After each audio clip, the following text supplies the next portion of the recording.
the father is supposed to be the reflection of God's image. But the problem is, because they do not know their identity, they are not behaving well. They do not function well because maybe they were also not taught. Maybe they do not know. Or maybe they really don't want to learn. The father is supposed to be the in charge in the family. Amen? Father, kayo po ang in charge, hindi si mother. Kahit mother superiora pa yan, hindi sila in charge. Ang in charge ay si? Yes, kahit mas malaki pa ang sweldo ni mother, si father ang?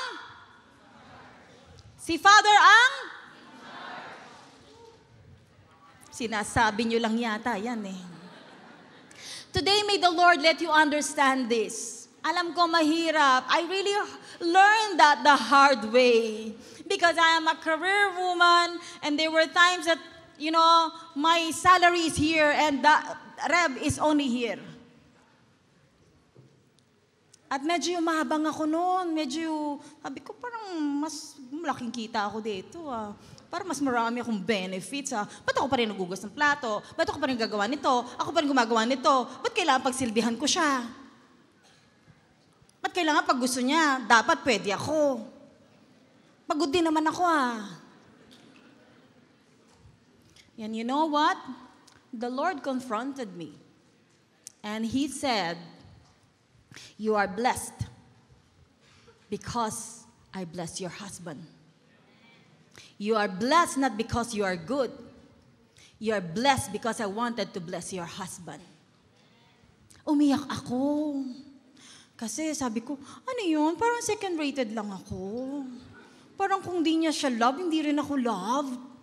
Diba? Minsan kasi parang ganun tayo, gusto natin, first tayo. Yan. Minsan kasi kailangan mag-second honor ka muna para next time pag nag-first honor ka na, mas ramdam mo, diba? Naunawaan niyo po ba? So ladies, wives, mga gustong mag-asawa, dito na mga ladies, kung ayaw nyo rin lang mag-submit, at kung ayaw rin lang merong superior sa inyo, huwag na kayong mag-asawa. Kung di nyo kayang gawin yon na mag-submit at merong above sa inyo, huwag na kayong mag-asawa. Wala kayong karapatang mag-asawa. Amen? Kasi wala kayong ganong karakter. Amen po ba? Okay. So, hindi ako pwede magmayabang porque nagtatrabaho ko sa ganun. Why? You know, the Lord let me see in the vision that Rev is always praying for me. Mamaya may babasahin tayong verse when we go to that verse. Kasi nagja-jump na ako, excited na ako agad sa conclusion. Ganyan kasi ako, tininingningan ko anong ending. Kaya tuloy sa preaching ko, gusto ko ending na agad. Kahit na introduction pa lang. Kaya tuloy humahaba ang introduction ko. Amen. Baka sabi ni Rev, gaganyan din siya. Makakaganto ni rin ako sa'yo. Buti na nawala siyang suot na relo. Many problems in our society nowadays. It's not because of lack of money only, but majority, you know what's the problem? Ignorance. Ignorance. Sabi nga ni Miles Monroe, the greatest enemy of a man is ignorance of self. Nothing is more frustrating than not knowing who you are or what to do with what you have. Yun ang kalimitan sa atin, lalo na mga sanay na, may familiar spirit, pag bumilang mga gadgets or whatsoever, anything, gamit agad. Alam ko, ito na, switch on, ganito na, lahat. During the first term ng aking pagbabalik sa pagiging mother after 17 years, okay, in-equip ko talaga ang bahay ng mga magagandang kitchen tools sa bahay. At ang pagkakaalam ko, doon sa mga appliances ko, talagang masarap magluto. Hindi ko alam bakit sunog lahat ng luto ko. Overcook at wala ring lasa. Sabi nila maganda tong SM na to. Sabi nila maganda tong SM na to. Bakit parang hindi naman?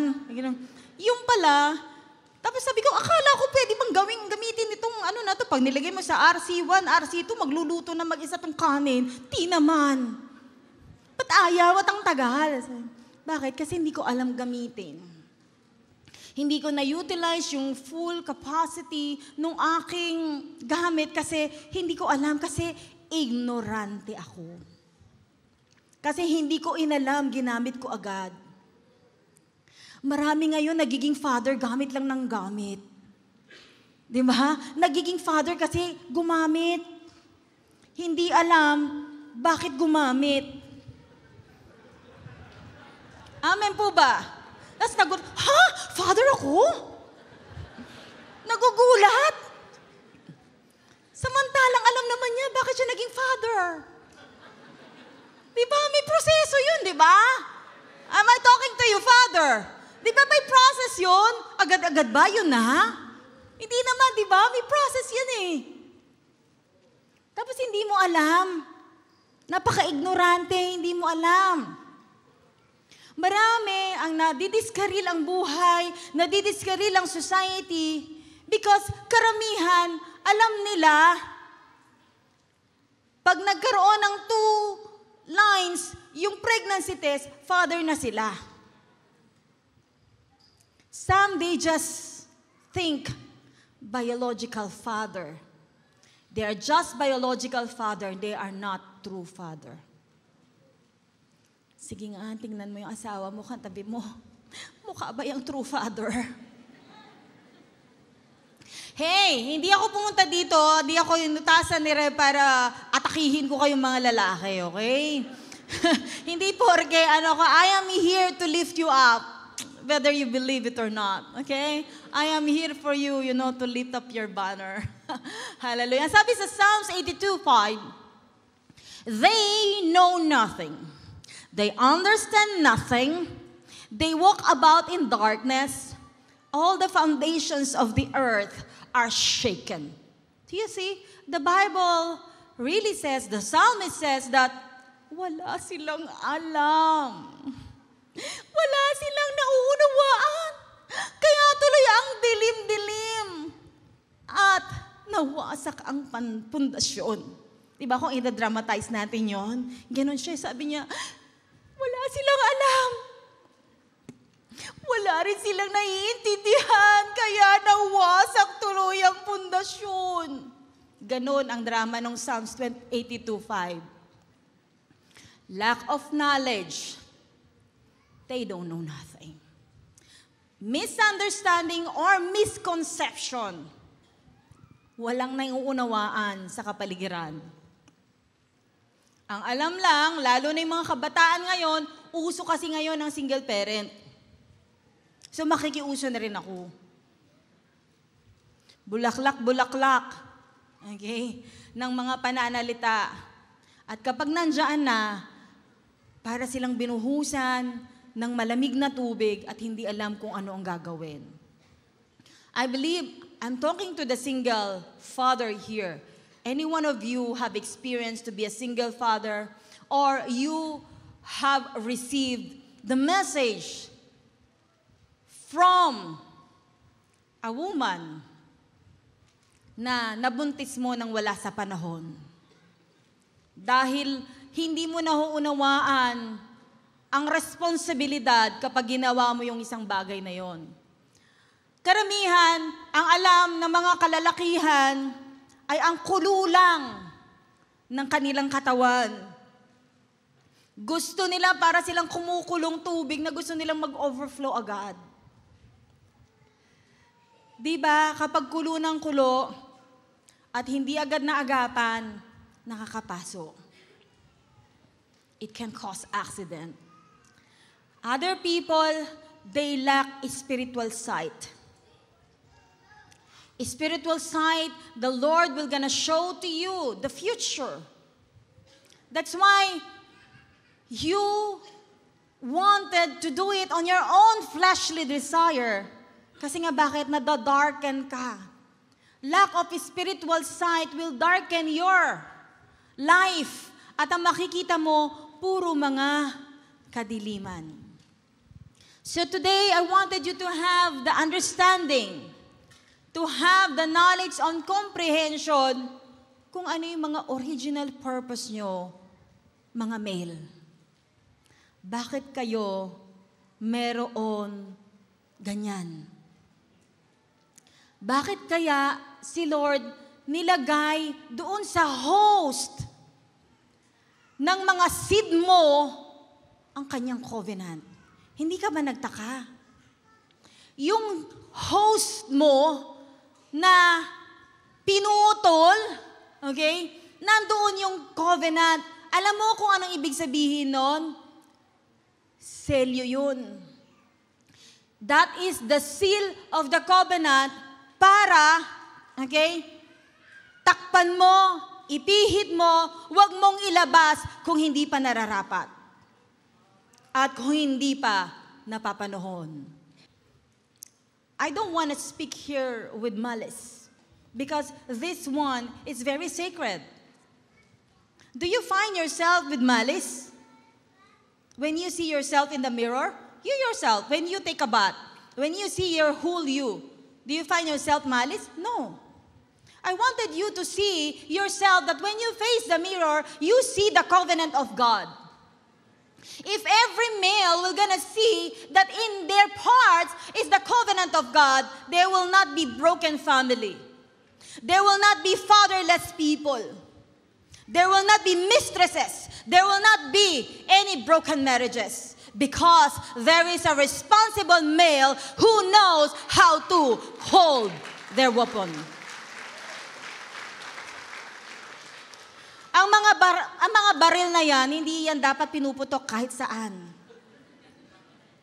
Amen.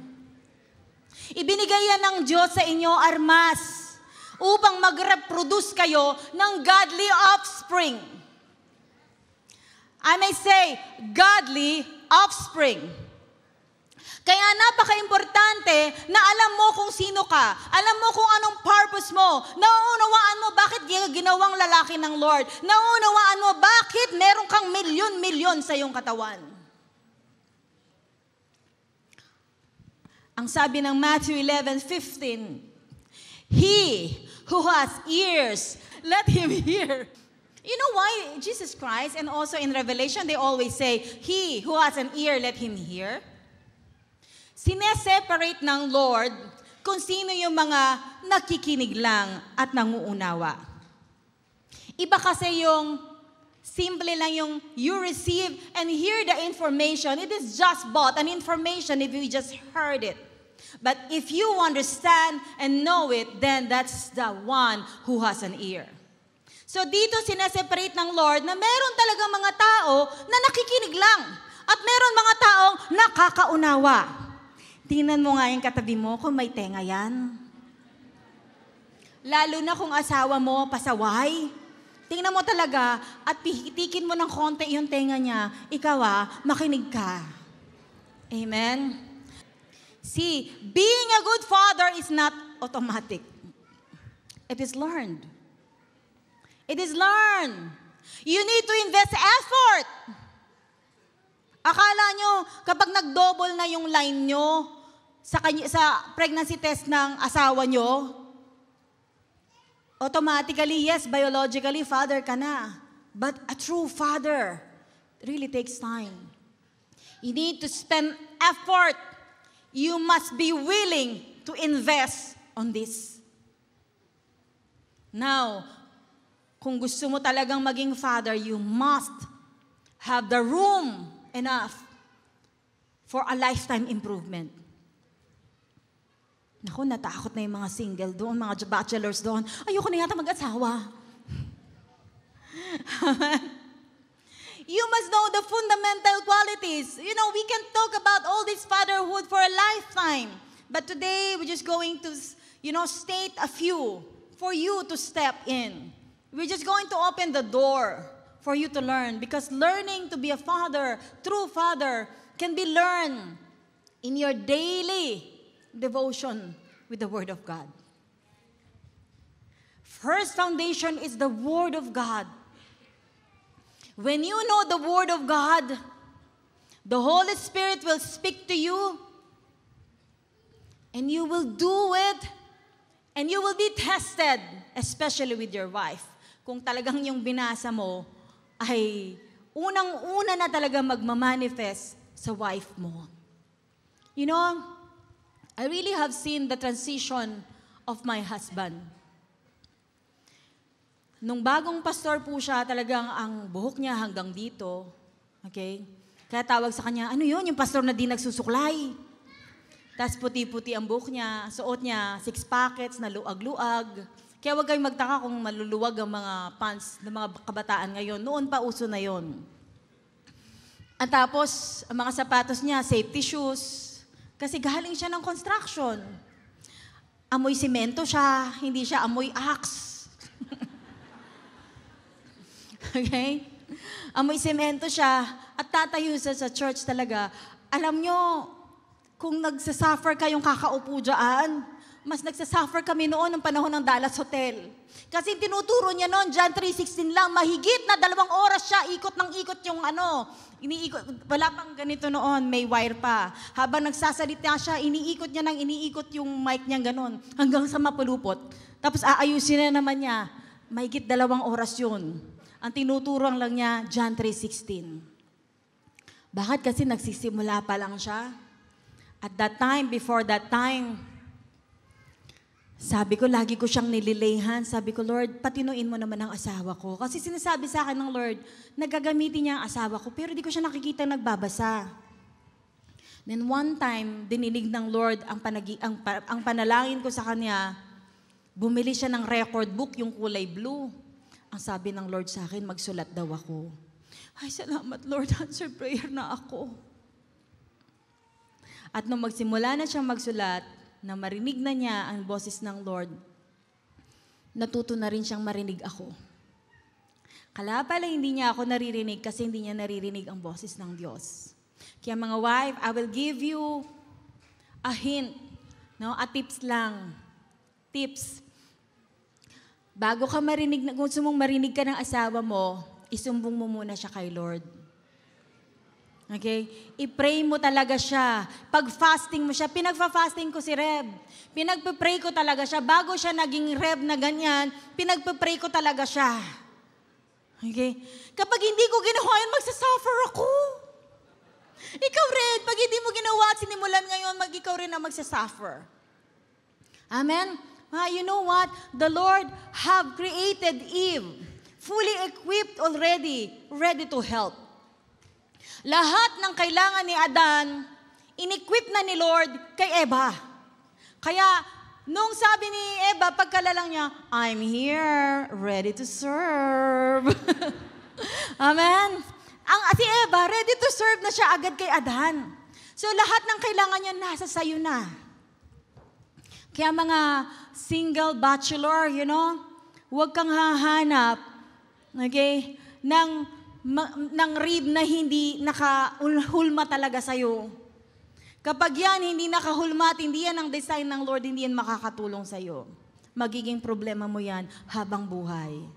Amen? So sige nga, magtitigan yung mag-asawa dito kung sabihin mo sa kanya, ako'y nakahulma sa'yo. I'm praying for you. Okay? So pwede ba natin gawin yon? Pag-pray natin, okay?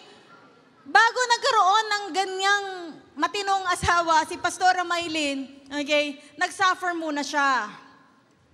Because lots of people, they just see the glory, they don't know the story. They enjoy the glory, they don't know what was the story behind.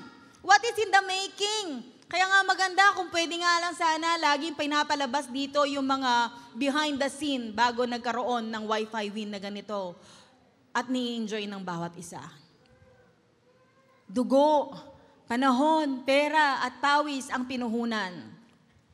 And when the time comes, yung leadership na in-instill na ng Lord sa katauhan ni Pastor Ricky, lumabas na. At nailid na niya ako. Imagine niyo yun, nalid niya ako. Ako, nalid niya. Napasunod niya. At napasubmit niya. Very difficult to handle, No one can easily make me submit. No one can easily make me yes. Only Pastor Ricky can. Amen? Mga husband, kaya nyo ba yon? Isa lang. Isa lang ang may kaya. Lahat duwag. Mga husband, kaya nyo ba yon? Mapapasunod yung mga asawa nyo? Sinabi nyo yan, ha?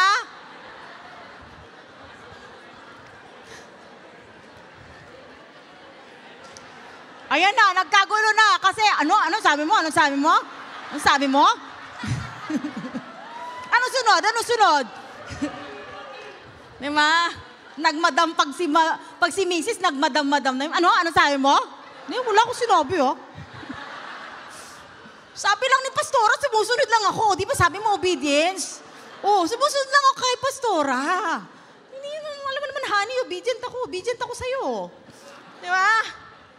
Nako mga husband, regain your post. Amen? You are the leader of the family. Amen? That's why the fundamental qualities of the father, he must have leadership. Don't dream to be a father if you don't have these traits. Everyone has already the seed of leadership inside of them. That's why in this church, we always teach leadership. The goal of this church is to become leader of leaders. Not just leader of anyone else, but leader of leaders. That's why we always say training is our happy hour, right? And you must be responsible. Responsibility po ang pagiging ama. Hindi lang yan pleasure na pagkatapos ng mga pangyayaring masarap, okay ka na. I saw this with some of the men. Okay? Sa unang anak, masaya, nagpo-post pa, lahat. Inaalalayan sa misis. Pangalawa, pangatlong anak, ang bilis, ang bagal mo, halika nga, bilisan mo. Samantalang si misis, hirap na siyang magdala ng kanyang baby. Ang laki-laki ng tiyan niya, namumulikat na yung paa, hindi man lang maalalayan. Hello? Amen. Akala kasi ng iba, ang responsibility lang nila is magbigay ng pera. Wala yan na. Kalas. It doesn't end there, my dear friend. Amen. You must have a leadership to lead your family into greatness. Leadership to lead your family to Christ. Leadership to lead them into righteousness. To lead them into glorious moment na lahat kayo naghihintay. As I always hear in the house, Shekinah, Joshua, are you ready for the rapture? That's the always statement that you can hear in the house. We always tell the children when they are, misbehaving, a spirit-filled person will not behave like that. Amen? You must have that leadership, that responsibility. When you have this leadership, you will make yourself responsible to make this leadership accomplished. Amen po ba? Third is, you must be accountable. You must be accountable for all. Hindi yung kapag kasalanan ni Mrs., kasalanan lang ni Mrs. Pag kasalanan ng anak, kasalanan ng anak. You know, I have seen this in my office. We may give directives to our subordinates, but when they fail, to do and hear our command, when we face the management, we stand as if we are the one who made it. Ganun po, may accountability. Pag nagkamali ang mga anak, mali pa rin ang tatay. Pwede ba yun? Kaya nga hindi pwedeng kasalanan lang ng anak. Hindi, kasalanan ng ama. Ang sabi nga ni Derek Prince, no children is delinquent, only the father. Nahirap bang unawain? Why? Sabi nga ni Rev nung one time, pinapagalitan ko si Joshua and na-discarril ako. Sabi niya sa akin, pinagalitan niya talaga ako. Sabi niya, he is my seed and he is your son. Treat him well. Sabi ko, napabehave niya ako. Nung sinabi niya, he is my seed, because he spoke to me with authority. He is really telling me na, he is my seed. He came from me. The way you treat him you also treat me. Amen? Ganon ba tayo mga parents, mga wife? Na lalo na kapag nasa adulthood na yung mga bata, do you give them respect because you respect your husband? We give respect because the Lord told us to respect our husband. Amen.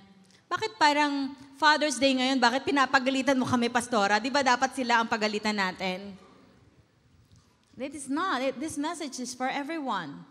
Either you are married this time, either you are biological father this time, or you're planning to get married. So it means this is for everyone. Am I right? It's the message of the Lord for everyone. And also, qualities of a father, he must have the capabilities of planning. Kaya mga ladies, pag mag-aasawa kayo, pipili kayo, tanungin mo kung anong plans nila in the future. Sabihin mo, how do you see yourself 10 years from now? Maa-assess mo doon kung paano siya mag-isip. Planner ba yan? Pastor Ricky is really a great planner. Ngayon pa lang, alam nyo ba, hindi pa ako umuwi ng Pilipinas for the mission. Tapos na ang calendar ko hanggang December. Alam nyo yun? Ganun siya ka-planner. Lahat ng calendar niya puno. Sabi ko, wala bang isang araw dyan na walang kulay? Lahat ba talaga dapat may kulay? Tapos iba-iba pang kulay. May yellow, may red, may dark green, may gray. Kasi iba-iba ang category ng assignment na yon. Nagpa-plan siya. Mga father, hindi lang kayo mga architect. Ay, mga architect, drawing. Architect ka na naman. Nag-architect ka na naman dyan. Drawing ka lang. Okay? Dapat engineer kayo. Planner. Amen? Okay? Di ba mga engineer nagpa-plan? Sabi ng mga architect, nagpa-plan din naman kami, Pastora. Pero more on kayo sa drawing. Joke lang. Okay, maraming architect po dito. Am I right? Nagpa-plan ba kayo? Mga father, nagpa-plan kayo sa future ng mga anak nyo. Minsan, dasal, Pastora, pag-pray nyo naman yung asawa ko, magkaanak na kami. Wala ka nga ang plan eh. Yung sahod mo, kaya bang bumuhay ng anak yan? Alam mo ba, kapag ikaw nagkaanak, lalo na sa Dubai, dapat meron kang extra 2,000 or 3,000 dirhams? Bakit? Insurance ng anak mo. Pang-check-up niyan every month. Pang-vaccine niyan. Pang-kasama niyan sa bahay. Pang-bili ng diaper, ng baby wipes. Okay? At pamamasyal niya. Kung wala kang budget na 3,000 additional or even 4,000, I don't know, 3,000 or 4,000 a month, huwag ka na muna mag-anak. Nalungkot tuloy sila. Now I'm saying, this is reality. You know why marriage is devastated and lagi may quarrel? Kasi hindi nagpa-plan. Dapat planner tayo. O in the next future, dapat meron na kaming ganito. I-discuss mo yan, i-lay down mo yan, yung plan mo na yan. Sa wife mo, hindi yung pa-plan ka, ikaw lang mag-isa. Pastor Ricky has the full authority over me and over the church. I can just say yes. If he wanted me to just follow, he can do it. But with the due respect, he will call me and say, Mommy, look at this. This is the plan. Pinipresent niya sa akin. And then he will ask me, what can you say about it? And he respect. Okay? Hindi lang siya nagpa-plan. Nire-respeto niya yung decision ko. Because he knows, it is very plain for him that we both are parents.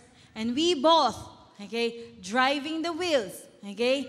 Na side lang ako, siya may hawak ng wheels, pero ako tumitingin ako kahit hindi ko siya hawak ang wheels, tumitingin ako kung anong nasa kapaligiran at tinutulungan ko siya sa kanyang driving sa aming buhay. Amen? So, hindi pa bara-bara ang buhay. Naunawaan po natin? And then, they have the capabilities to discipline. Kung may capability sila to discipline, dapat sila mismo disiplinado. Father, ikaw mismo, kung gusto mo maging disiplinado, ang asawa mo, ang anak mo, una mong disiplinahin ang sarili mo. Amen? Sige nga lahat ng Father, I am a disciplined man. Bakit naman ang wife ang tumatapik sa husband? Sabi ko, husband lang. Amen? And then third, and then sixth, I mean to say, he must be loving. His heart must be full of compassion. Do you know, the effectiveness of a father can be measured with the community that he is fathering. Sabi ng Bible, you will know them by their fruits. You will know them by their fruits. Ang sabi ng mga social science daw, they have concluded na kahit yung isang tao daw, galing siya sa pangit na nakaraan when they are incubated, okay, with love, unity, care, between the two parental elements, okay? It could be parents, it could be spiritual parents, okay? And they define the transfer of the qualities and the characters, not only for that child, but even to the next generation. Kaya ngayon, mapalad tayo ngayon na ma-parents, nagkaroon tayo ng pagkakakilala sa God the Father, that He is so loving, that all these characteristics that He wanted to see for every one of us is the character of God. He is a planner, He is a loving God, He is a disciplined God, and He is very accountable and responsible, at meron siyang leadership sa atin. Una na itong pinamalas ng God the Father. Remember, your future depends on your behavior in the present. Kahit na pangit ang past, okay, pag ikaw nagkaroon ka ng pamilya, you can still raise up a godly offspring. Bakit? Iba na ang DNA mo. Amen po ba? I came from a very devastated past, even Pastor Ricky. But we told ourselves that we will raise our children differently. That's why now they are different. They are not perfect. They are still in process. But you can see really the difference of a child raised in a godly family. Amen? Can we do that to our children? Hindi yung Kristiyano ka na nga, pero ang mga offspring mo, hindi man lang makahawak ng Bible. Kahit na isang verse, kahit na isang godly word, wala silang naririnig. Can we do that na mag-raise tayo ng mga generation and the next generation ng mga godly offspring? Kung ikaw ay godly father, then there's nothing impossible. You know why? Kasi ililid mo yung wife mo at ililid mo yung mga anak mo into a godly way. Amen po ba? So now, I wanted you to know, God's intention for all the male is to become father. Kaya nga, sabi natin kanina, ang fatherhood is not biological or the ability to produce offspring. It is not a choice for a male, but it is God's design. It is God's design. It is the nature of a male to become a father. And the essence of being male is fatherhood. Kung ang essence ng being woman is motherhood, ang essence ng being male is fatherhood. God's intention is for a boy to grow up and to understand and one day fulfill this calling as a father. Kaya kung minsan tinatanong ko, bakit ka mag-girlfriend? Panahon na ba? Ang sabi nung kausap ko, bakit ba advance kang mag-isip? Mag-girlfriend lang naman ako, magiging father na ako. Sabi ko, doon papunta yan. Kapag ini-intention mo na manligaw ka, mag-girlfriend ka, ibig sabihin, meron kang intensyon na pakasalan mo yung babae at yung babae na yun, yung magiging ina na magiging anak mo. Handa ka na bang maging ama? Siyempre, kung ang bata, iisipin nun, what? I'm just a teenager. I just wanted to court. I just wanted to have a girlfriend. Sometimes they do not understand that. You know? Single bachelors and teens, sometimes you do not understand this. If you're still a boy, you are still a boy if you don't have yet the capacity to fulfill the fatherhood. Then you're still a boy. And a boy cannot be a father because they will just gonna play around with their kids. A father is someone who has those character na sinabi natin kanina. Someone who leads, someone who nurture, someone who is the source. Okay? Amen po ba? Colossians 1:15, Christ is the visible image of the invisible God. Do you know that it's very hard to the people to understand the love of the Father, to really, comprehend the love of the Father, to really understand the heart of the Father until Jesus Christ came here on earth. That's why Jesus Christ is the image of the invisible God. Now, this Jesus Christ, what I'm talking about, the image and the invisible God, okay, let us experience this as well.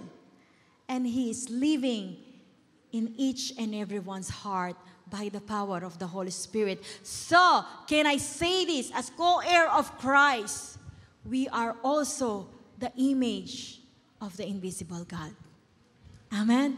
Christians, we ought to display the image of the invisible God. Father, you ought to display the image of the invisible God to your children. Amen? When they see you, do they see you as a loving Father in heaven or a punishing God? I'm just going to give you a little, theology. In Old Testament, the Hebrew word for father is Ab. Abba, meaning daddy. Doon po nanggaling yung daddy, tatang, Indu. Okay? Dito nanggaling yon.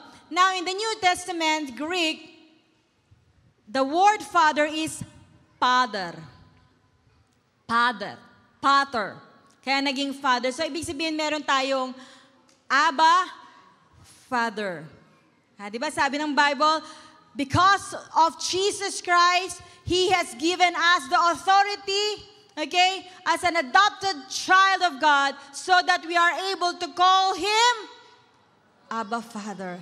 You know how powerful it is when we call Father? When you say Father, you are demonstrating and telling Him that the whole characteristic of being a father to you will be ready to be demonstrated. God is our Father through our creation and redemption in Christ. Amen? God is the source of all creation. And we are restored to the Father through our Lord Jesus Christ, the everlasting Father.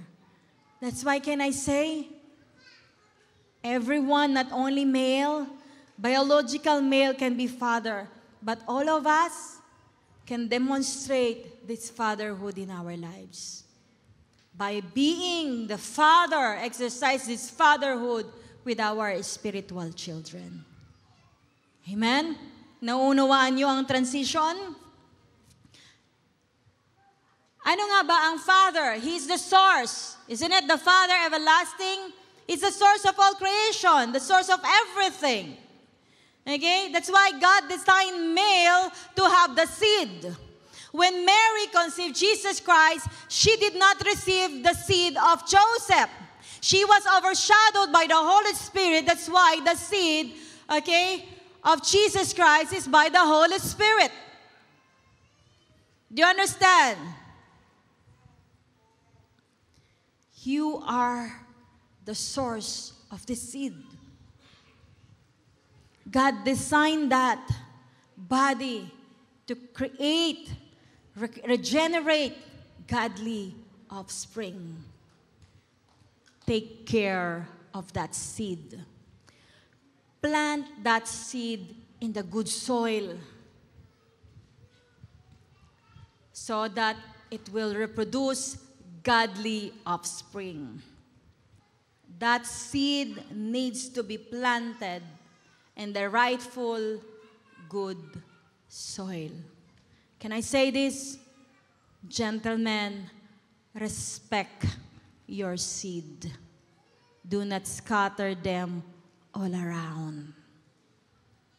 Amen? The covenant of the Lord is marked on that. Anything that comes out from you, you will become the father of it. That's why yung ibang mga author, ang tawag din sa kanila ay father. Amen? So, ibig sabihin, what comes out from you will tell what kind of tree you are. Am I right? Second, you are nourisher. You ought to nourish your seed. Teach the seed. Nourishment is not all about eating the food for the stomach. Nourishment is every day, taking care, watering with the Word of God, watering with your love, watering with your care and compassion. We must teach the seed. Okay? Our children, our spiritual children, with the godly message. Third, he must be a sustainer. He must maintain his offspring. Sustains means to support or keep it going. Okay? Dapat buhay yan. Dapat hindi yan namamatay. Amen po ba? He ensures this generation will last until the end as a good sower because they are also going to carry his seed. Kaya nga, you know what? Kapag ang babae, nag-asawa, di ba? Pag naglalakad yan, ang original design, naglalakad yan, binibigay ng ama ang kamay niya sa asawa, magiging asawa. At kapag siya'y nag-asawa na, okay, in our culture, dadali na niyang apelido, yung apelido ng asawa niya. Bakit? Siya na ang magiging father. Okay? May bago na siyang father. Kaya ako, tawag ko rin kay Reb minsan, Papa. Okay, pinapapa ko rin siya. Kasi father niya ako, kasi kailangan niya akong alagaan, susuportahan, inonoris, isusustain, proprotektahan. Amen? So the next is supporter. Ano nga, bakit ba may kailangan ng support? Nilalagyan ng support kapag ang isang bagay ay weak. Am I right? We saw in the Europe, there are some ancient times ruins building na nilalagay nila ang reinforcement para yung building mismo na weak na, hindi natatayo on its own. Sasandal na siya doon sa reinforcement. They call that support. Kaya mga father, dapat alam natin na tayo ay supporter, hindi tayo yung merong withdrawal syndrome, na kapag nag-aaway, ayoko na, makalabas na mga nakalay sa bahay na to. Father, do not have this withdrawal syndrome, na kapag hindi nyo na kaya ang diskusyon, nagwi-withdraw ka sa usapan. Amen? Nakakita na kayo ng ganon? Questionable ang pagiging lalaki ng isang taong nagwi-withdraw sa usapin. Dapat tinatapos. Amen? Dapat hindi ka insecure. Am I right? Hindi ka dapat insecure, dapat ikaw yung sinasandalan. 1 Peter 3:7, husbands, likewise, dwell with them with understanding, giving honor to the wife as to the weaker vessel, and as being heirs together of the grace of life, that your prayers may not be hindered. Okay? Dapat mga husband, kayo po ang sinasandalan ng mga wife, because whether you like it or not, kahit na nagpapaka-Amazona pa yan, weaker vessel pa rin yan. Nagdadrama lang yan. Marami mga nagngangangawa na wife kasi marami mga duwag na husband. Maraming mga nagngangawa at nagsasabi, naghihintay ng instruction kasi sabi ko nga si Eva, nakadesign na yan, fully equipped, naghihintay na siya ng execution at instruction ni Adan sa vision na na-receive niya sa Panginoon. Kaya ang sabi ni Eva, ano ba? Adan, ano ba ang gagawin ko? Ano ba ang design na ako? Ay ready to equip na ako. Ready to execute na ako. Sa ipapagawa mo sa akin, ano bang iuutos mo sa akin? Kaya ngawa na ngawa. Kasi nga bakit? Wala siyang time makapakinig dahil si Adan, ganon siya ng ganon, parang natutulala. Okay? Para siyang hinahagisan ng granada sa tuwing magsasalita si Eva. Okay, bakit? Gusto niyong tumigil ang mga asawa niyong kakangawa, bigyan niyo ng instruction. I-execute nyo, exercise nyo talaga ang pagiging father nyo, ang pagiging leader nyo sa pamilya, na ikaw ang may governance, ikaw ang may power, hindi si wife. Sabi ng iba, Sabi ng mga wife, tingnan lang natin. Amen? Kaya alam mo ba, huwag kang ma-insecure. Kapag nakikita mong tumatayo ang weaker vessel mo, tandaan mo, ikaw ang support niyan. You are also the founder, the foundation. In the organization, they call also the founder founding as a father. Am I right? That's why Rev, we call him the father of our spiritual father here in Wi-Fi Win. That's why you call him Tatay Rev. Paunawa lang, si Rev po ay pangalan niya Ricky Mercado Valerio, hindi Rev. Kaya wag niyo siyang tatawaging Pastor Rev.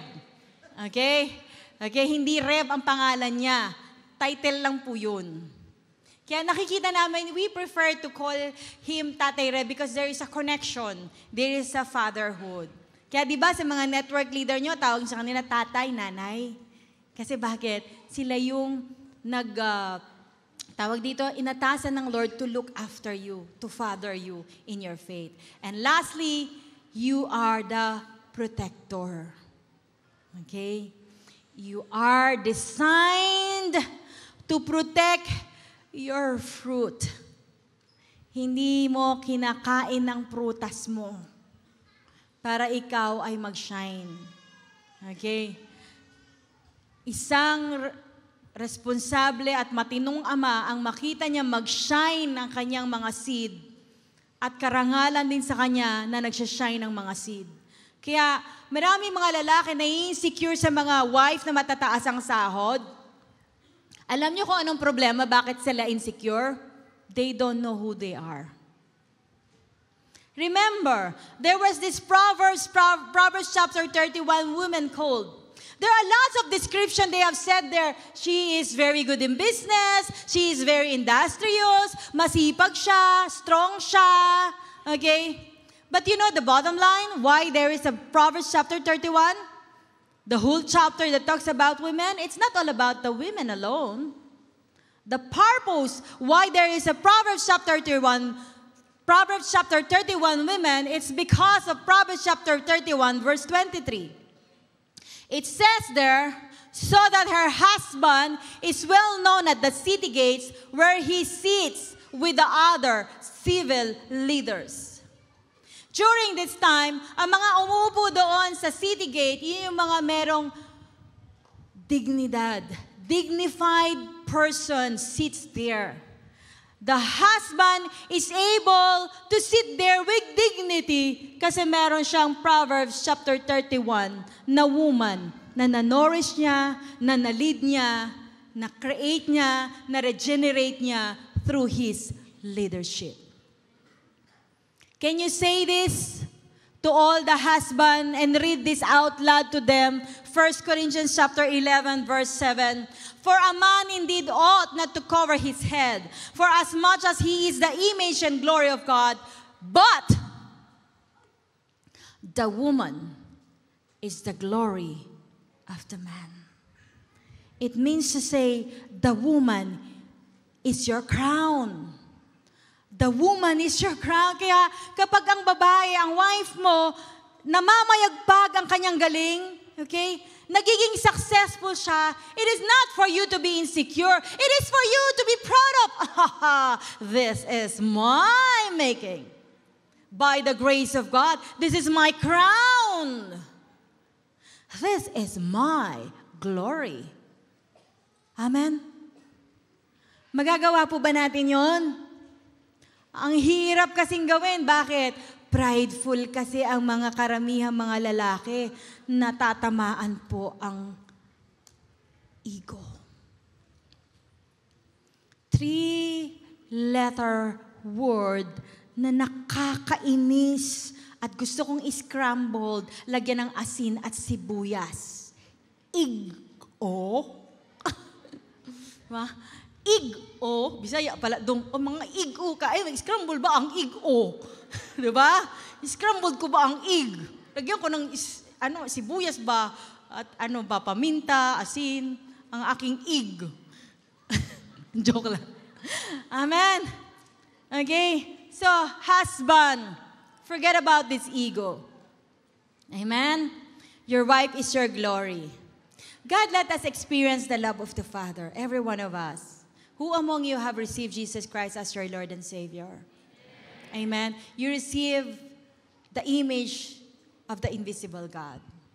Now, the Lord wanted you to father the community, to father the fatherless. That's the very reason why Jesus Christ came here on earth, to give His life for all of us who doesn't have the real Father to have the Father. His main goal is not only to die on the cross and get resurrected, that parang i-display ang splendor ng kanyang power. The very reason why He did all of that, so that we will be reconciled with the Father. So that just like Him, He's one with the Father, we will also be one with the Father. And we have the responsibility as co-heir of Christ, as the carrier of the image and of the invisible God, to share this love and father the fatherless. Amen? That's why we keep on discipling. This is our great assignment, to father the fatherless, to let them feel the love of the Father, to let them feel the grace and mercy of our Lord, that there is a hope, that even though they have not experienced the true Father here on earth, they will experience here on earth the Father who art in heaven. Amen? Can I invite everybody to stand, please? Let us imitate Jesus Christ. Display the splendor of His love. Now, of course, it is automatic to call the Father to give you honor and special blessings. But before we will gonna do that, wag muna kayong pupunta music team. Magpapatugtog na muna sila doon sa icon. Tatawagin na lang kayo. Sino po dito yung mga father na biological, magtaas ng kamay? Okay. Sino po dito yung mga spiritual father na magtaas ng kamay? Okay. Now, in as much as we wanted to honor you, it is very important for you to take care of your seed. Your wife is also your seed. She came from you, from your very own flesh, spiritually. Can I ask the father to approach their seed?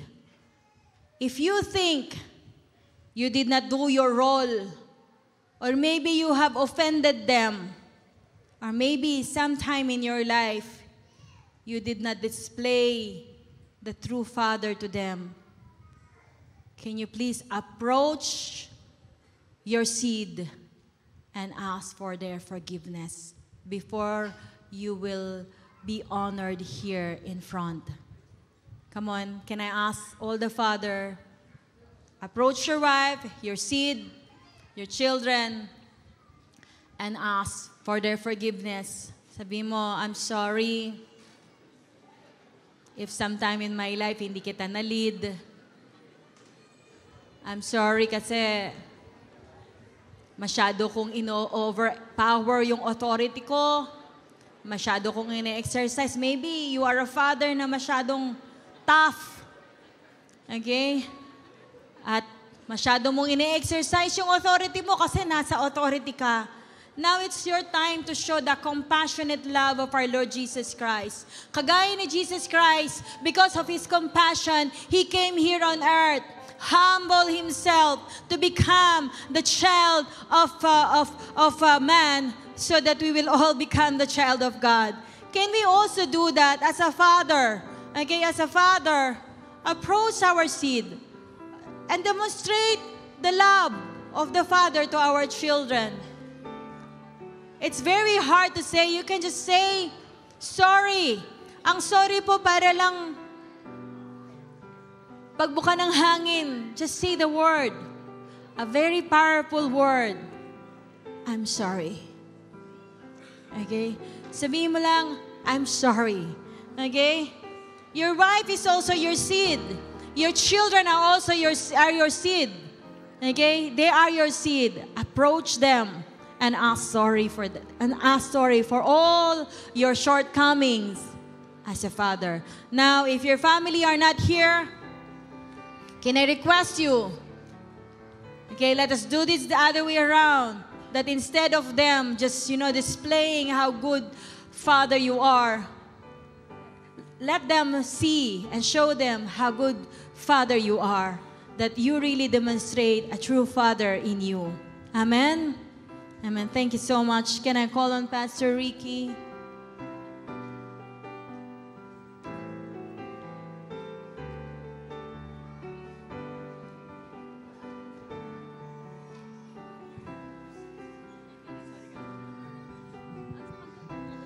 Sorry.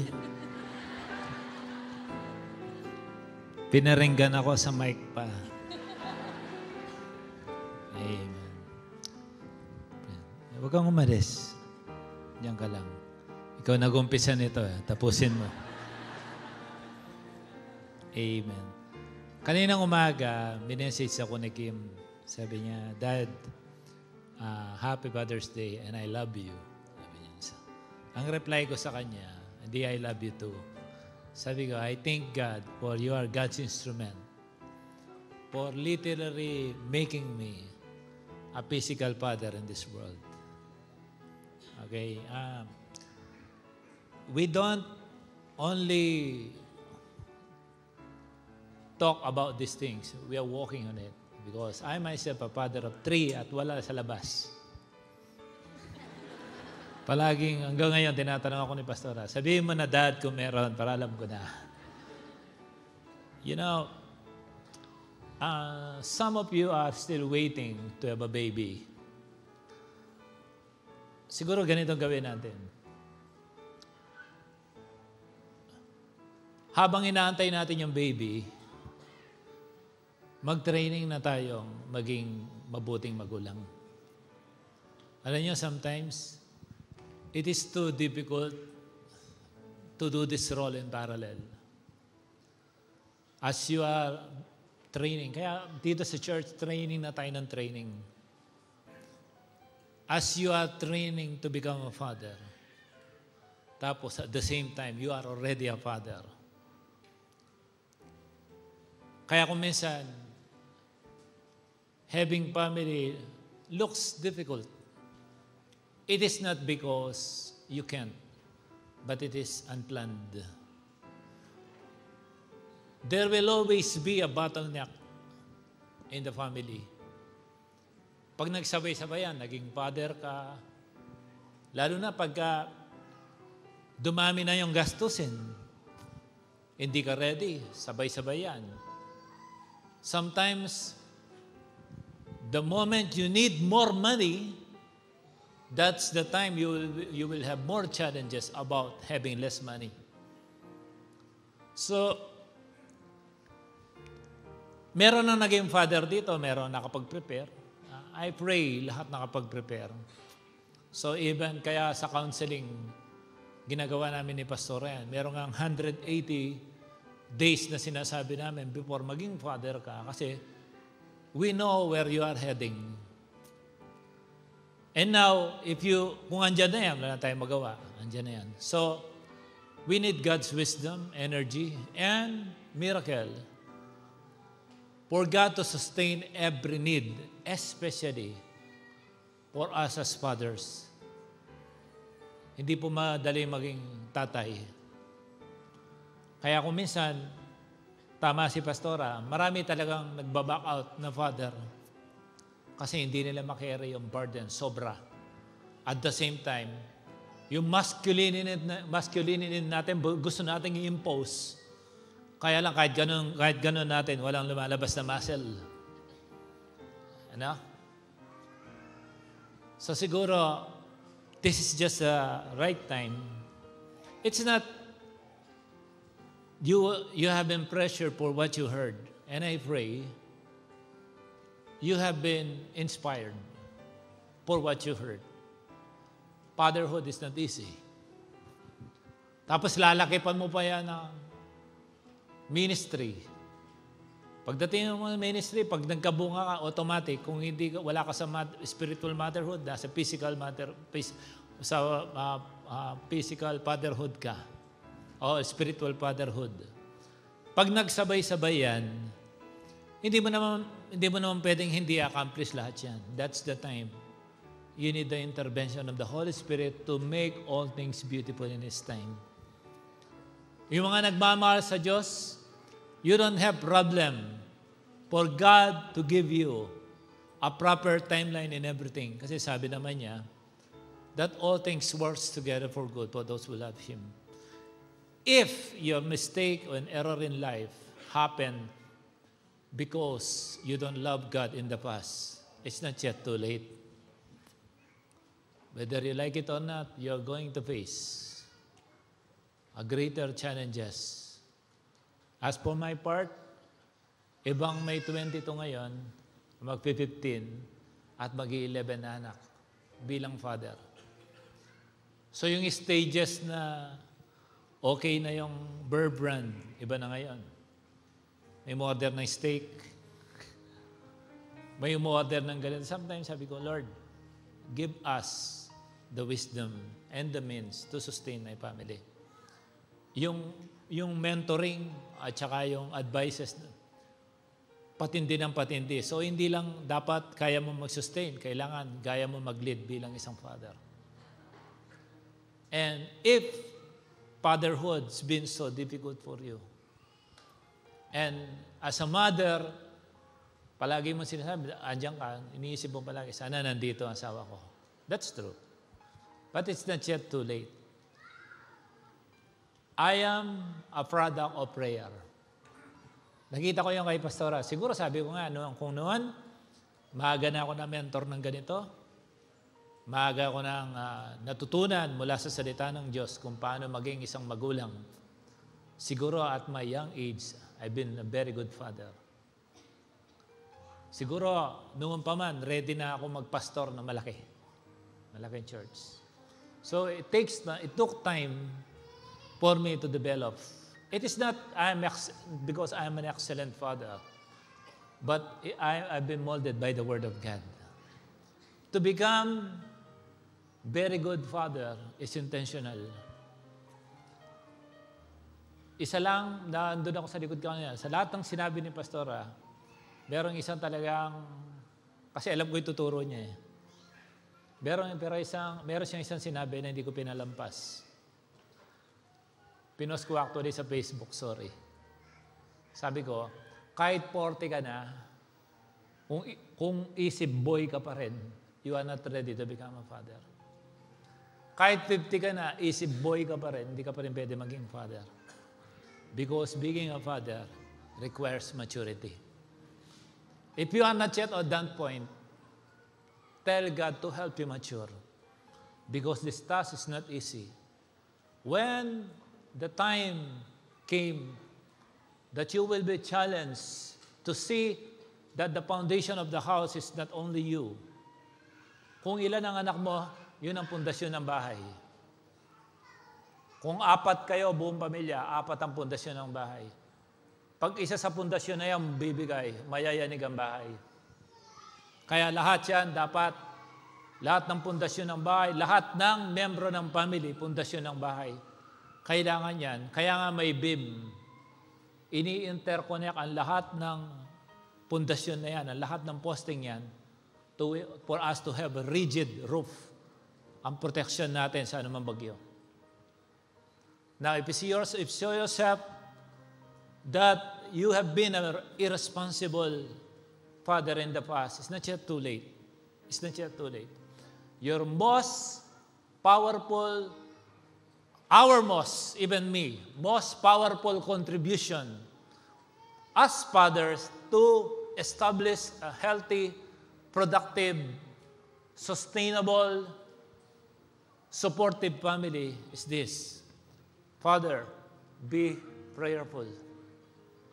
I've never known a day that I did not mention my wife, Kimberly, Joshua, and Shekinah. They are always on my lips because that is the only thing that I can give them powerfully that the enemy cannot touch. Binibigay ko palagi sila sa Panginoon. Kasi wala naman sila dati sa akin eh. Si Pastora, wala naman dati sa buhay ko. Si Kimberly, si Joshua, si Kaya, wala naman. Binigay ng Panginoon. So, kailangan ko ingatan yan. They are pillars of my family. For us to have a strong roof so that whatever kind of typhoon hit our home, we are protected. I do hope you understand that. So, I put it in a technical way so it can easily be understood. But Father, please, be prayerful. Future fathers, please be prayerful. Kung kasuntukan lang ng anak mo, ang pinoproblema mo, wala yan.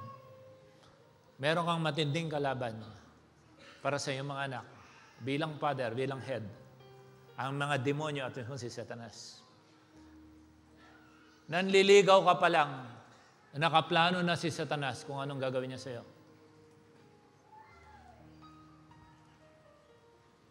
Nagbabala ka pala mag-asawa, may plano na si Satanas laban sa iyong mga anak. Kaya imagine a family, a father, without a covering prayer. We fathers, we must be the first person inside the family who knows and understand that without our prayer covering, our family is in danger. And we are should be the number one encourager inside the family. Tayo mga father. We are the stronger vessel. The wives are the weaker vessel. May ina yung mga yan. Nagtatapan-tapangan lang yung mga yan. Pero yan na malakas magpabaha ng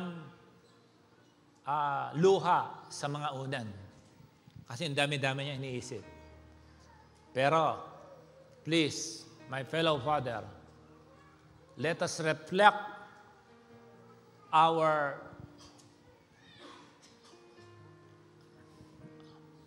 achievement for how our wives look like. Dapat masaya sila. Hindi mo naman maiiwasan, maraming challenges maraming bagyo Pero makikita mo, ang isang masayang may effective na husband o father ng family, kahit anong challenges, ang pamilya masaya.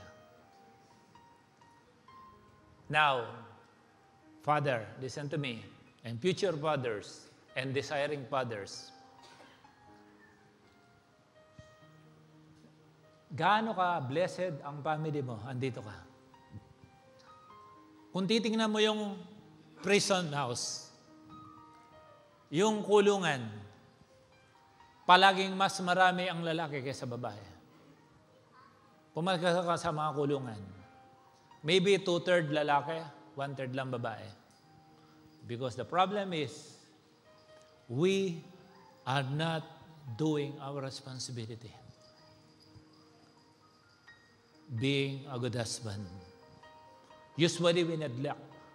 We use our power, our energy, all our ability sa mga halos walang kwentang bagay.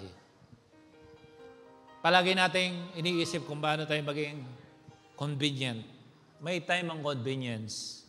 Tatandaan natin, bago binigay ni Lord si Eva kay Adan, nagtatrabaho si Adan. Ibig sabihin, you are not only going to work as your physical work para kumita ng pera, may tatrabahuin ka rin pamilya. At sa relationship, walang iwanan. Once upon a time, because sabi nga ni Pastor, I'm a planner, dito pa lang, dito na yung isip ko, parang 2 years nangyari na para sa akin, ang next 2 years. One time, sinabihan ako ni Pastora, Dad, di pa masyado ka mabilis. Tapos, I always expect her na, hindi, kailangan mabilis ka rin. Kailangan ko sana ko doon ka rin. Pero ang totoo pala, ilang akbang na pala siyang naiiwan, sobrang bilis ko. Then the Lord taught me, nabalikan siya, anong pag-usapan natin? Then I saw myself na it's still difficult to drive alone. Nung girlfriend ko pa lang si Pastora, palagi siya nagsasabi sa akin, Dad, it takes 2 to tango. Oo nga naman. It's difficult to dance alone. Masarap may kasayaw. Lalo na kapag ang step mo, step din ng misis mo. Magandang tignan yung cha-cha. Di ba? Patras ka, siya paabante. Tama ba? So, let us be responsible fathers. Hindi ko ina-example sarili ko dito. No, maging responsible father tayo. Marami tayong kailangan gawin. Marami tayong role. Pero tandaan nyo, walang iwanan. Pagdating sa family, ang pacing, masyado ka mabilis. Okay, 2 kayong mag-asawa, ang bilis nyo. Baka napag-iiwan na naman mga anak nyo. Do you know the most critical fatherhood sa amin, mga pastor? Marami mga pastor, ang gagaling nila sa congregation na pag-iiwanan yung mga anak. Kaya sa bahay, hindi bali nang umulan ng sermon araw-araw, mentoring araw-araw. Alam namin na every buga namin sa mga anak namin, natatanim yan. Mayroon pa silang hindi nagagawa. Meron na silang nagawa, pero naniniwala ako, pag sinabi namin, bumabaw yun sa puso nila. Sa oras na dapat mag-surface yung mentoring namin, lalabas yun sa kanila. Wag tayong maduduwag na komprontahin natin ating mga anak. Especially tayo mga father. Sabi ng mga iba, Pater, wala naman akong power, Pastor, wala akong trabaho. Di humingi ka ng trabaho kay Lord. Bakit hindi, bilang father, si Adan nga, hindi humingi ng role, binigyan siya. Kayang ibigay ni Lord sa iyo. Remember, Deuteronomy 8:18, it is God who will give you the ability to produce wealth. Kaya ang mga father, thinker yan. Kaya lang, humingi ka sa Diyos, Lord, ano bang gagawin ko? Whether you like it or not, you are behind the steering wheel of the family as a father. Hindi mo pwedeng ibigay yon sa iba. Hindi pwede sa anak. Ikaw ang father ng pamilya. Ikaw ang may hawak na manubela. Sabi ni Pastora, yes, if there are failing kids, there is a delinquent parents. It is not purely because of delinquents, but there might be a father na marami nang hindi nakikita na dapat niya nakikita. Is that okay? Is that okay? Okay. Father, lahat ng father, can I invite you to please come? Pati yung may asawa na, sumama na kayo dito. Okay. Mga kabaro, hindi biro ang role natin. You know, napaka-healthy ng church pag maraming lalaki. Kasi ang dami natin kayang gawin. Hindi kaya ng babae. Kaya ba ng babae buhatin yung speaker na yan? Hindi yan kaya. Tayo mga gagawa nun. At kadalasan, makakakita ka ng maraming lalaki sa basketball court. Even sa oras ng church, marami nagbabasketball. I can say na medyo nakakalimot. Tayo dapat mga lalaki, mga tatay, ang naglilid sa ating mga anak para sila ay mag-church. Pag yun nakaligtaan natin yun, nagpe-prepare na tayo ng failure ng ating family. There is a time for everything. There is a time for barbecue. There is a time for basketball. There is a time for outing. But there is a time for church. Alam nyo, si Noah, one of the righteous people na nabuhay sa ibabaw ng mundong ito, pagbukas ng arka, nag-prepare siya agad ng kung paano siya makapag-worship. Nagtayo siya ng altar. Basahin mo ang Bible. And the good thing about Noah, a righteous father, Noah, hindi niya hinayaan magsara ang ark nang wala sa loob niya ang kanyang mga anak. At pati na rin yung magiging misis ng kanyang mga anak dahil pine-preserve niya ang kanyang DNA.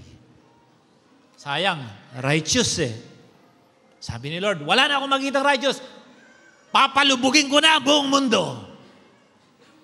Ay, meron pa palang isa. Si Noah. Kaya binigyan si Noah, he has given a crucial task to preserve righteousness in this world. And his name is Noah. Lalaki siya. Tatay siya ng 3 poging anak na hindi pinahintulutan ni Lord na mamatay, malunod. Kaya, we, future fathers, desiring fathers, we have a role to do. If we only work together to win as many men as we can, to bring them to Christ, then we will be shaping this world in the right direction. That's why our testimony is crucial. For me, the most difficult people to bring to church are men. Kasi usually, mga babae, emotional yan eh. Mag-church ako. Naghihirap ako. Ang dami natin po ba mag-church ako? Si Mr. sabi, sige, mag-church ka, hatid kita, drop kita. Di ba? Dati ba lagi tayong ganon? Pero si God ang nagtuwid sa atin upang maging responsible father tayo. Ngayon, why you are standing there? This church as a whole is willing to pray to God for God to bless you, for you to become an effective father for your family. Listen, my fellow father, wala akong pinag-pray kay Lord na hindi niya binigay. Because you know, I learned to call the Father in heaven. Sabi ko, Lord, sa loob-loob ko, how can I model a fatherhood if I have no model to look at? Buti na lang, andyan si Lord Jesus. Sabi niya, this is how you will pray. Father in heaven. Our Father. You see that ownership? You see that relationship? Kaya,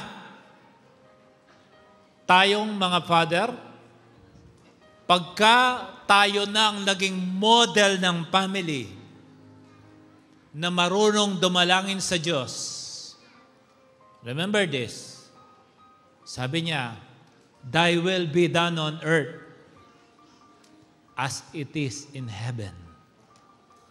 So, tayo mga father, ang dapat na unang marunong manalangin kung paano magpababa ng Thy will be done on earth as it is in heaven.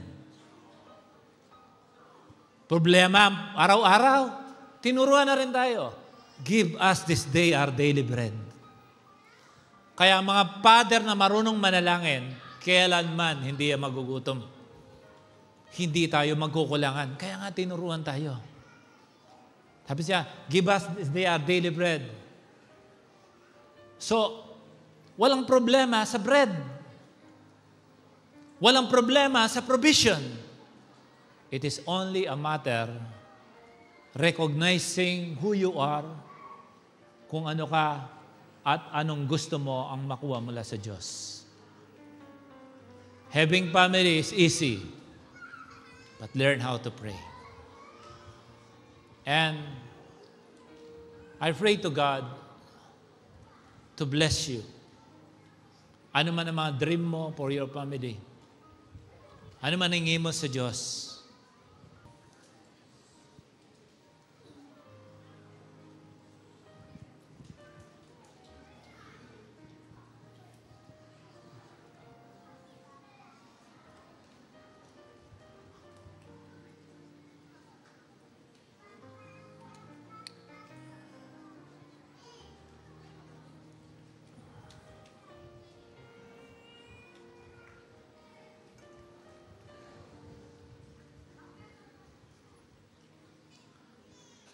Mga nasa likod, mga misis, mga babayan, extend your hands. If you are single, dreaming to have husband one day, pray for a prayerful and godly husband, and you will not have problem in your life.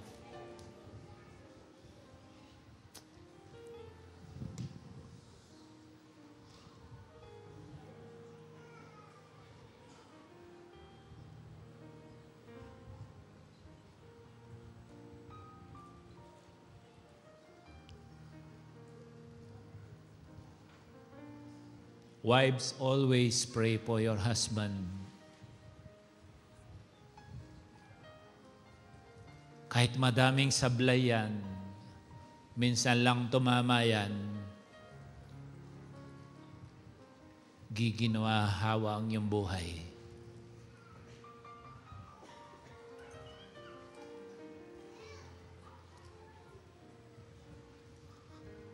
Lord, I pray with my fellow fathers, fellow men who are here, to open the floodgates of heaven,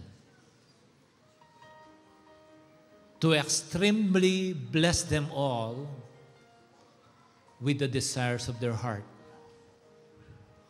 We understand, O God, that it's not easy to become father, but because of your grace and mercy, there's nothing too difficult for you.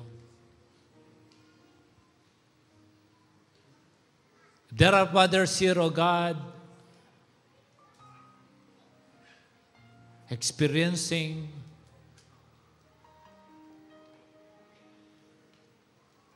critical physical situation.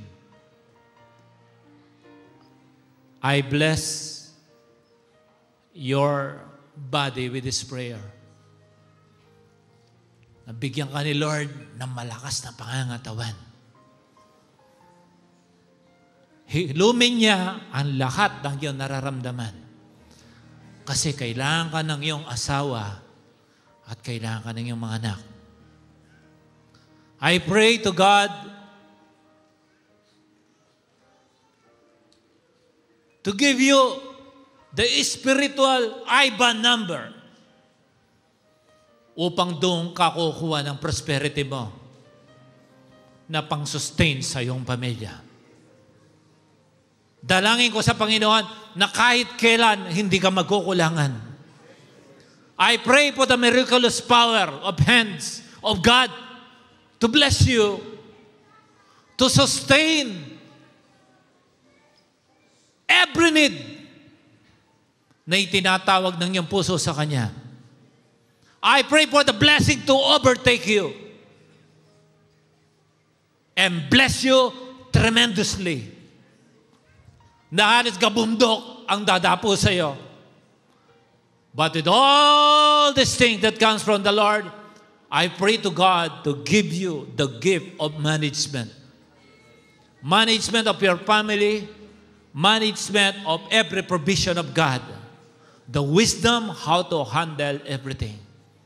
And most of all, I pray to God to make you spiritually productive. Your real work as men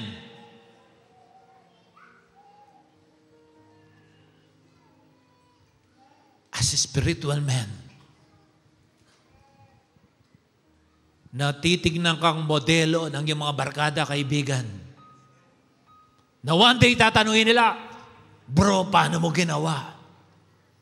Gusto kitang makatulad. Then you will see your fulfillment. Ang sarap palang bilang isang lalaki at the same time naglilingkod sa Diyos. Dalangin ko sa Panginoon that every need that you desire, even your wants, are easily granted to you right now by the power of the name of the Lord Jesus Christ. Family management, the wisdom be upon you. The power of the touch of the Holy Spirit will be in your heart on fire so that you can lead your wife, your children to God, which is the first and foremost. This is your main reason why you are a male, why we are male. This calling is given to us. Be strong, my brother. Be strong, father. Be strong, future father. You have a role to do. Dalangin ko na bigyan ka ng mahabang buhay ni Lord. Malakas at pinagpala.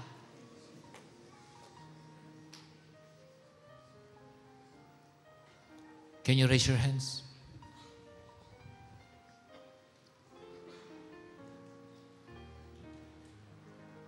Father,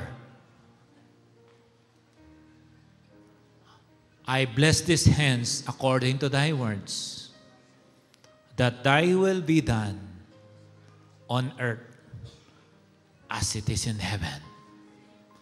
Let them experience the power of your word. That none of them will ever fail. Whoever among them na nakadapa ngayon, itayo mo, Panginoon. Ang kamay na to ay gagawa ng makapangyarihan at mabuti. Unang-una para sa kanilang sarili, pangalawa, para sa kanilang pamilya, at pangatlo, para sa kanilang community. They will lack nothing because they are your people whom you taught to call. They are also your children, O God. Lord, don't let ever fail. Don't let any scheme of the enemy will ever prevail against them. They will become a model of their community. They will become a model of their family, of their clan, of their tribes, in the name of Jesus. And whatever hinders them to offer themselves holy and acceptable to your sight, I pray, O God, to strengthen them to stand their ground, to remain holy, even at the darkest hour, even at the strongest storm that will hit their lives, O God, they will remain because they are rock. They are not sand that easily be swayed by every wave. Salamat. Ngayon pa lang, Panginoon, naniniwala ako na ang lahat ng kalalakihan na kasama namin sa bahay-sambahan na to, pati ang mga future husbands, mga future father ng family ng Wi-Fi Win, Ngayon pa lang, Panginoon, dinedeklara ko na sinang pinagpala sa ngalan ng Ama at ng Anak at ng Banal na Santong Espiritu. Everybody say Amen. God bless you. Sabihin mo sa katabi mo, pinagpala tayo, pare. Raise your hands towards heaven. Lord, I pray in the name of Jesus. Nalukuban kami, Panginoon, kung ano ang meron sa kalangitan. At sa pagtatapos ng aming gawain ngayon, O God, wala na pong lalabas dito na bastardo. No one will come out from this sanctuary orphans or fatherless. There will never be street children inside this community church of YY Win because no one will be fatherless. Lahat may ama ng tatawagan sapagkat ang bawat isa rito ay iyong mga anak na. Salamat. Matatamasa namin mula sa iyong mga kamay ang pagpapalang nararapat para sa amin. Declare it with me. In the name of Jesus, I declare that I have a Father in heaven. What is there in heaven that is rightfully mine? Come down now. In the name of Jesus, I know my position. I am a child of God. I am blessed beyond measure. I am sickness-free. No blessing that will be wasted because God will give me wisdom to manage everything that He has given me. I lack nothing. I will lie down in green pastures. I will drink in the still water. No storm can attack my family because we have a roof covered by the blood of Jesus. I declare that my children are blessed. My siblings are blessed. My parents are blessed. My friends are blessed. My company is blessed. My finances is blessed. Everything that is connected to me, I declare them all blessed. And that is non-negotiable. Everything good as are attracted towards me because I am very special in the eyes of God. In the name of Jesus, this is my prayer and declaration. And all the blessed people of God say Amen. Praise the Lord. Or the first time attendee to please come here. Remain. Lahat mo ng first time attendee, please come in the front. Or the first time attendee. Please sit in silence. Okay, first time attendee.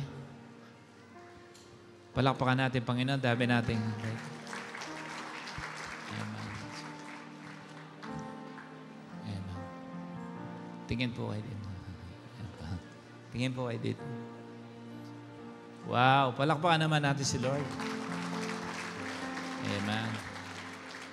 Amen. You are the result of our prayer. It's fine. You are here to cry. Okay, can I have your silence, please? Nak, keep playing music. Amen. Andiyan yung pinakuha kong pitchel, wala? May tubig? Amen. Nagtataka siguro sila bakit pinapunta ko na agad yung mga first time attendee. May tubig yan. Okay. Asan yung bote ko? Yung bote ko. Amen. Okay. Can I have your silence, please? Thank you. Okay. Sino po dito ang may father pa? Ay, si nanay. May father pa po ba kayo? Ako wala na po akong father. Sino po dito yung may father pa? Love your father. Yung pong wala ng father, magtaas po ng kamay. Alam mo, sa all Filipinos tayo, na? In my assessment since I'm young, I observe father diapers. Napansin ko lang. Tulad ngayon, nandyan si mama ko, she's 84. And my father died ahead of my mother. Hindi, mother ko, hindi pala ahead. Namatay na si tatay, kahit buhay pa si nanay. And it's been more than decades since my father died.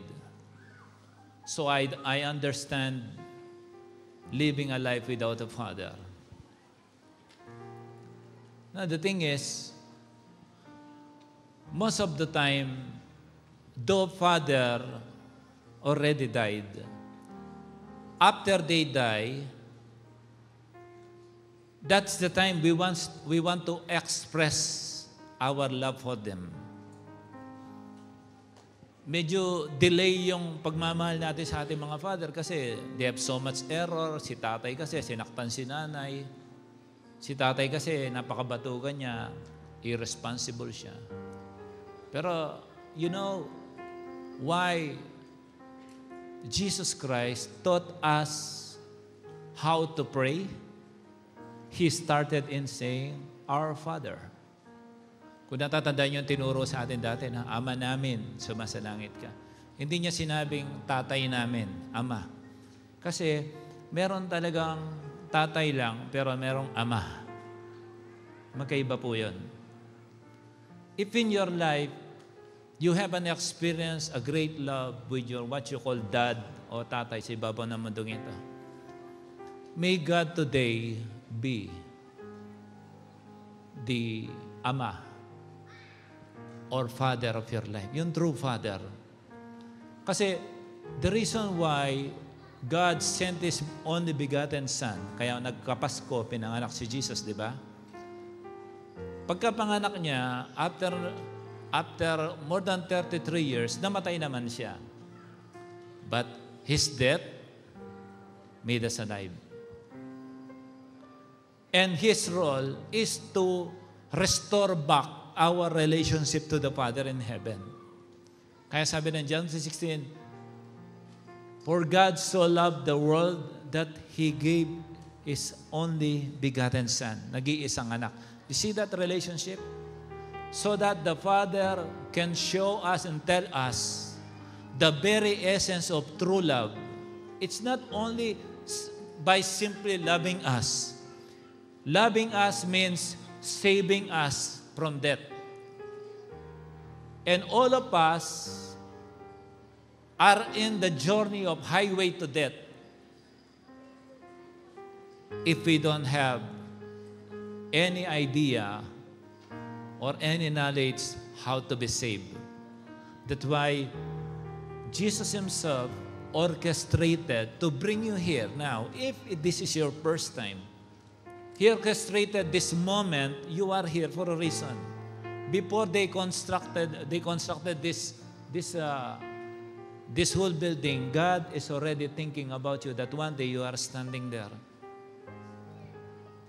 Kung sakali namang hindi ka naging model father sa iyong mga anak at nandirito ka and you made a mistake, usually, many fathers make mistake in this country. And you still have a chance to recover being a very good father. Kung single parent ka, mas matindi yun. No? Kung single mom ka, mas matindi yun. Kasi you will function both. But for you to operate in being a good parent or being a good father, you must have a model to establish a wonderful relationship between Son and the Father. Si Jesus mismo, no? Kahit na may will siya, sabi niya, Father, not my will, but your will be done.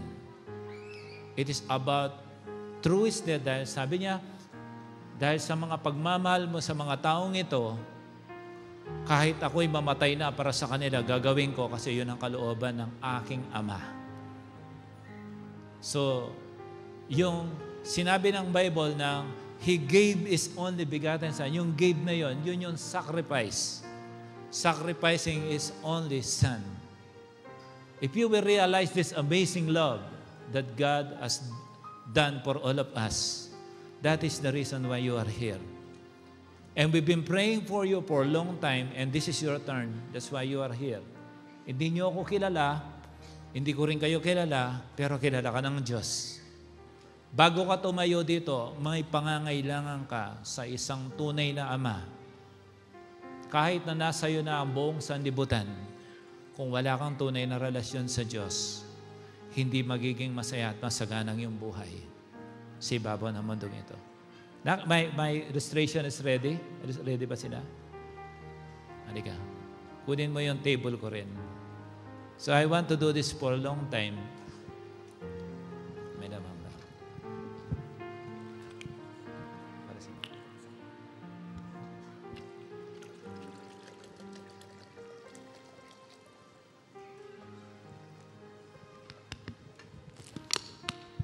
This is you. Nak, this is your life. This is my first time to illustrate. For the past 20 years, it's my first time to illustrate kasi hindi pa kayo nakatayo dyan, binibigyan na ako ni Lord ng illustration para sa inyo. This is your life, empty. The reason why you're crying is because there is an emptiness in you na hindi mo mapunuan. But because your life masyado siyang sarado.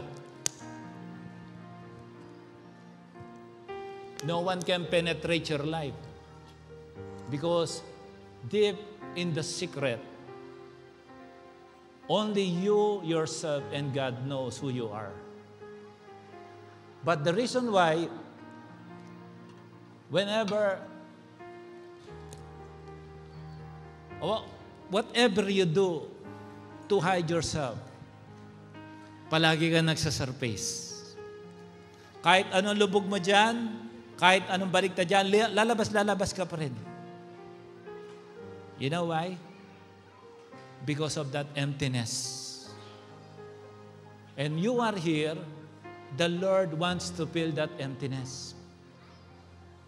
Basta buksan mo ang iyong buhay sa Diyos. Healing, brokenness, financial struggle, marami yan. Kung minsan kailangan natin tanggapin na kailangan natin ng Diyos. If you will open your life today, open your heart, and give your life truly to Jesus, He will fill you. And you should be in a place that the enemy cannot find you. Alam mo, ganyan. Madali kang hanapin eh.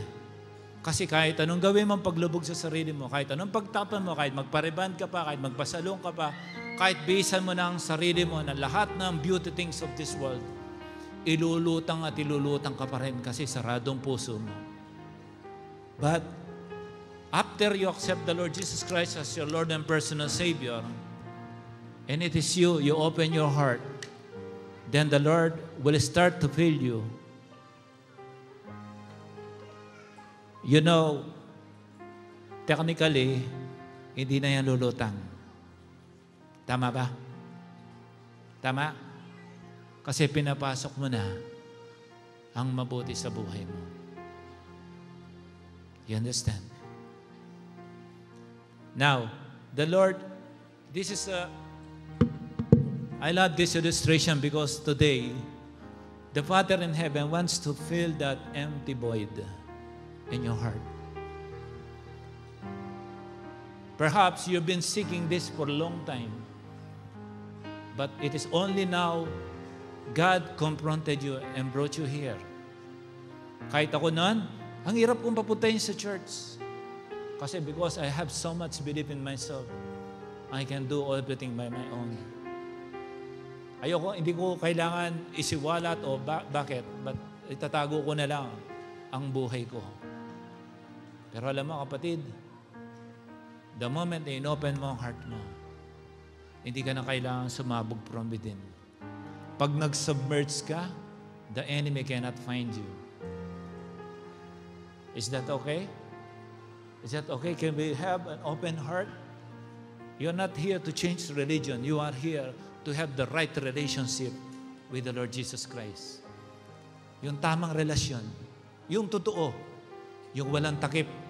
Yung kayang punuan ng presensya ng Diyos ang iyong buhay.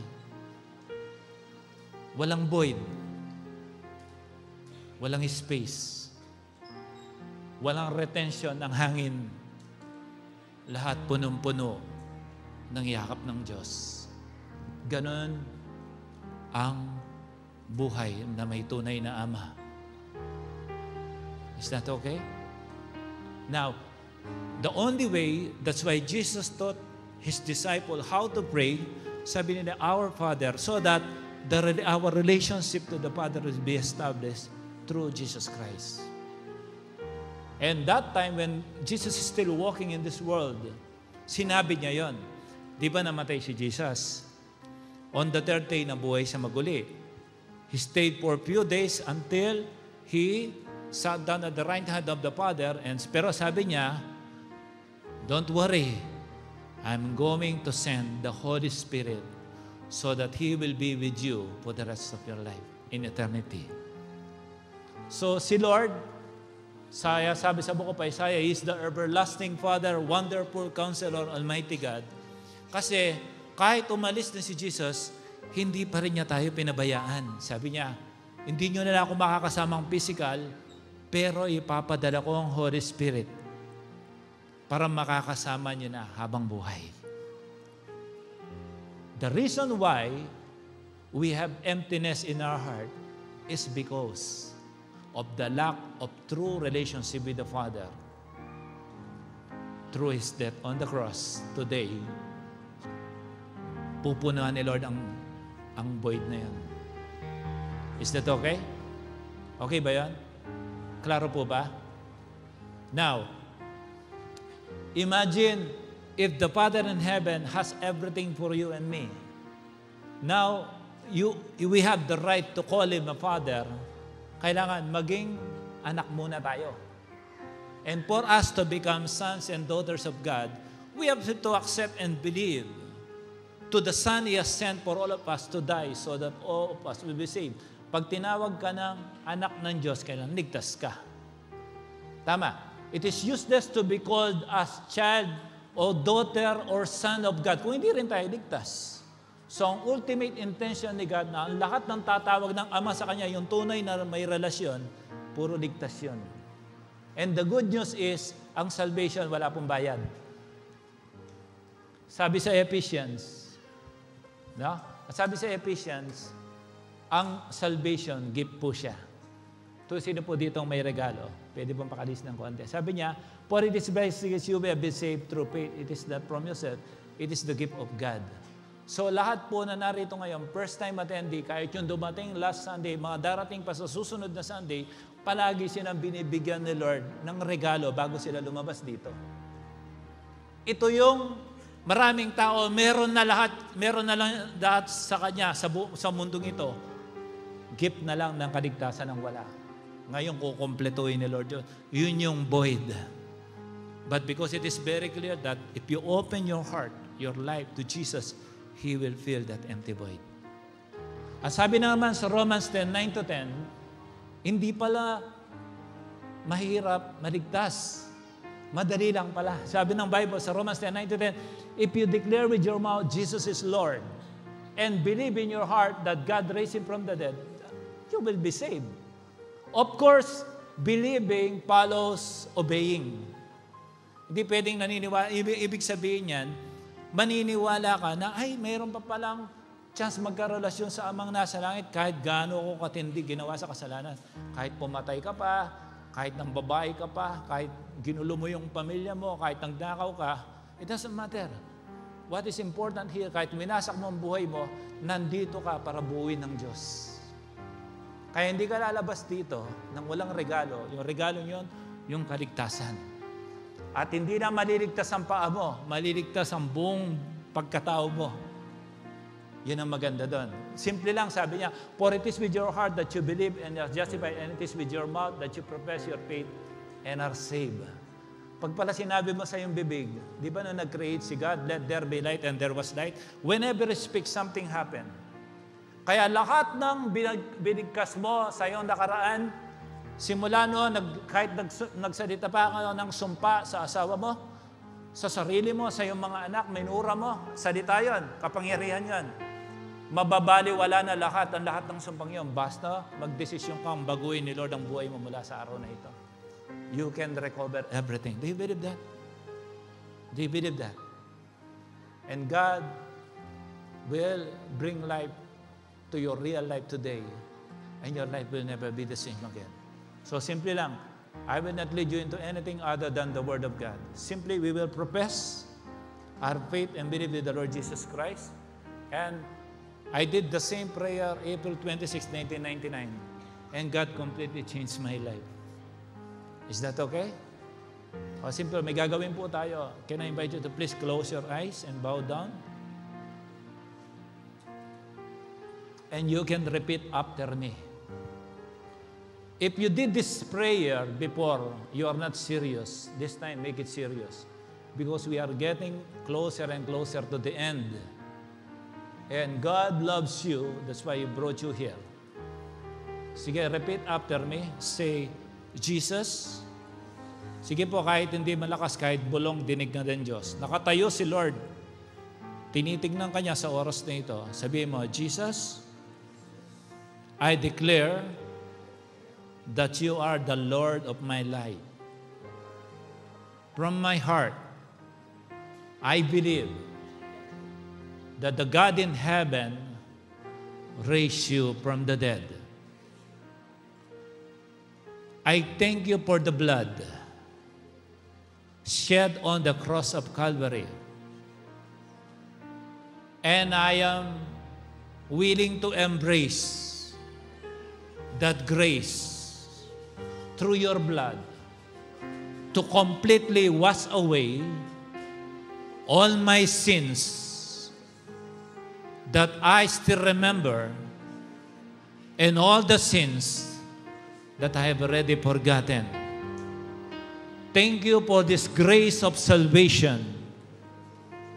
Holy Spirit, come into my life and bless my life to this newfound faith to walk as your real child from today. And I do believe that my life was already written in the book of life. My name will be forever written in the book of life. This is my prayer in Jesus' name. Amen. Continually close your eyes. Let me bless you, Father God. Whoever among these people who came here for the first time, Lord, in your eyes, they are not first time. You know them. Sinabi mo, Panginoon, even right in their womb, you already knew us.